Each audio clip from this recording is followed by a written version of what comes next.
Գյորջյան Կասկադ 60 ամիս փուլային վճարում բազմաթիվ առավելություններ։ Պատժանդական դերևս նախաքննության փուլում պաշտպանության կողմը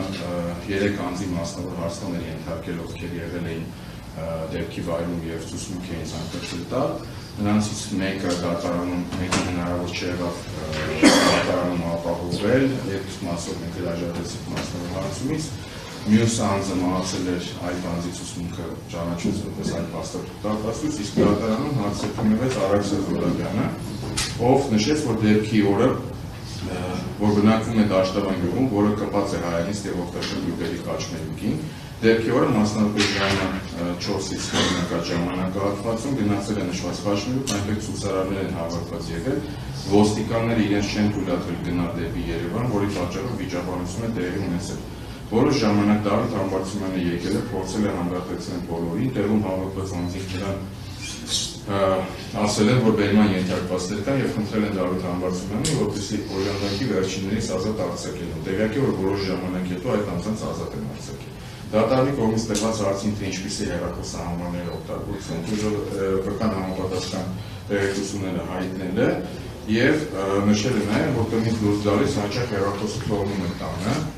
Դեպքի վայրում Դավիթ Համբարձումյանին գտնվելու հանգամանքը իր մոտ տպավորվել է, քանի որ վերջինս հանդարտեցնում է տեղում վիճաբանող անձանց։ Պաշտպանության կողմի հարցին պատասխանելով վկան նշել է, որ Դավիթ Համբարձումյանի կողմից որևէ մեկին հարվածելու, անձանց հարվածելու վերահանք տալու կամ որևէ մեկին հայելու ականատես չի եղել, նման բան պարզապես չի եղել։ Վկան նշել է նաև, որ այն ժամանակ, երբ ինքը գտնվել է դեպքի վայրում, կրակոցի կամ պայթյունի ձայն չի լսել։ Վկան նշել է, որ դիմակով անձանց չի տեսել դեպքի վայրում, քաղաքապետի գալուց հետո ինքը քիչ է մնացել դեպքի վայրում, Դավիթ Համբարձումյանն էլ երկար չի մնացել։ Վկան հարցաքննության ընթացքում մտաբերել նաև, որ դեպքի օրը խաչմերուկ գնալուց իր բջջային հեռախոսը թողել է տանը։ Դատարանի այն դիտարկմանը, որ վկայի ցուցմունքը կասկածելի այն պատճառով, որ վերջինս բջջային հեռախոսահամարի տեղակայման վերաբերյալ տեղեկություններով չի հաստատել, որ վերջինս համապատասխան ժամին գտնվել է դեպքի վայրում, պետք է նշել, որ վերջինս նշել է, այսինքն վկան, որ իր հեռախոսահամարը այդ օրը թողել է տանը, ինչը հավատում է դատարանի կասկածները։ Բացի այդ, նույնիսկ եթե վկան սխալ է հիշում, որ հեռախոսը թողել է տանը, ապա իրադարձությունների նկարագրությունը հաշվի առնելով, մասնավորապես այն հանգամանքը, որ դեպքի վայրում եղել են առնվազն 300 հոգի, ենթադրելի է, որ փոքր տարածքում սպասարկվել է նվազագույնը 300 բջջային հեռախոսահամար, բջջային ցանցը կարող է ծանրաբեռնված լինել, ինչի պատճառով հնարավոր է որ հեռախոսահամարը սպասարկվել է մոտակա կայանների մեկի կողմից։ Վկա Քաջիկ Դումանյանը այն անձնով մահացել է դատախազության ընթացքում եւ այդ ապացույցը ճանաչվել է այլ փաստաթուղթ տարածված։ Դրա բովանդակությունը հետևյալն է. մարդկանց բազմությունը մոտեցել է խաչմերուկին, մոտ 100 մետր հեռավորության վրա գտնվող դպրոցին, որտեղ նրանց դիմաց փակել են ոստիկանները, մարդկանց ու ոստիկանների միջև սկսվել է քաշքշուկ, որի ընթացքում մարդկանց բազմությունը հնահանջեց դեպի խաչմերուկի մոտ գտնվող գազալցակային։ Ամբողջ ընթացքում տեղի էր ունենում քաշ ոստիկանների եւ ցուցարարների միջև։ Այդ ժամանակ Զերմինի ջիպ ավտոմեքենա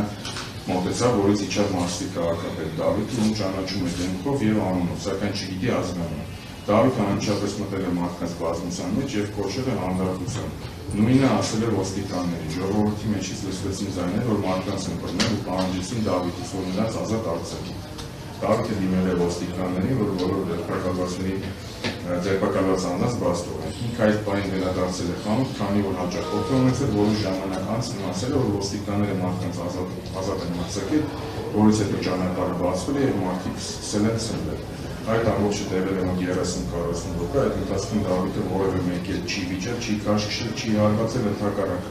ամեն ինչ արել է, որ իրավիճակը հանդարտվի, ինչը իրեն եւ հաջողվել է։ Պատժանդական հետագա արդեն ստորև ներկայացնում են այս ամենակարևոր ցուցմունքները, մասնավորապես բուժողների եւ իրենց ազգական վկայի ցուցմունքը, մասնավորապես բուժող Աբրահամ Ինջիրուլյանի ցուցմունքը հետեւյալ տեղեկություններն է պարունակում։ Դատարանում հարցը քննվելիս հայտնել է տեղեկություններ այն մասին, թե դեպքի օրը ինչ է տեղի ունեցել։ Մեղադրանքի եւ պաշտպանության կողմի միջնորդությունների հիման վրա 2020 թվականի ապրիլի 18-ին նիստով հրապարակվել է բուժողի նախաքննական ցուցմունքը, այդ թվում Դավիթ եւ Գոր Համբարձումյանների հետ իրականացված առերես արձակնության արձանագրությունները։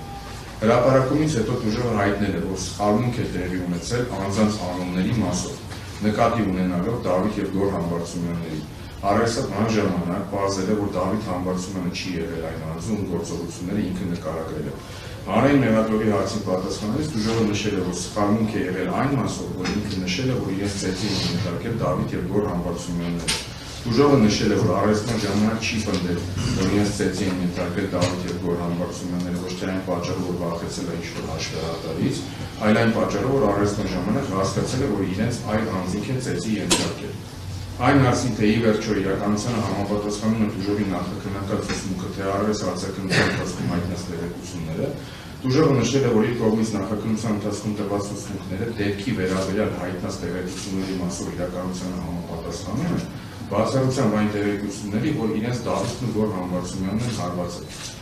Այն հարցին, թե հանրապետության հրապարակում լրագրողի հետ զրույցի ընթացքում դժողը հայտնել է, որ իրենց ծեծի են ենթարկել Դավիթ եւ Գոռ Համբարձումյանները եւս սխալմունք է, թե ոչ, դժողը նշել է, որ այո, դա եւս սխալմունք է,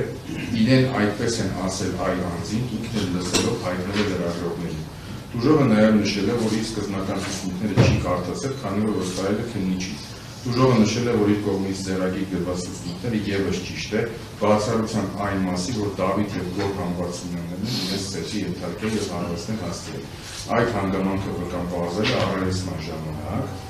դրանից առաջ գտնվել է մոլորության մեջ։ Որևէ մեկը, ինչ առերեսում իրեն չի խնդրել կամ հորդորել, հայտնել այն տեղեկությունները, որոնք նա հայտնել է առերեսումների ժամանակ։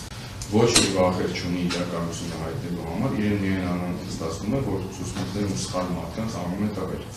Դժողը նշել է, որ Դավիթ եւ Գոռ Համբարձումյանների հետ առերեսման գնացել է եղբորցուին գործող դժող Արա Պողոսյանն է,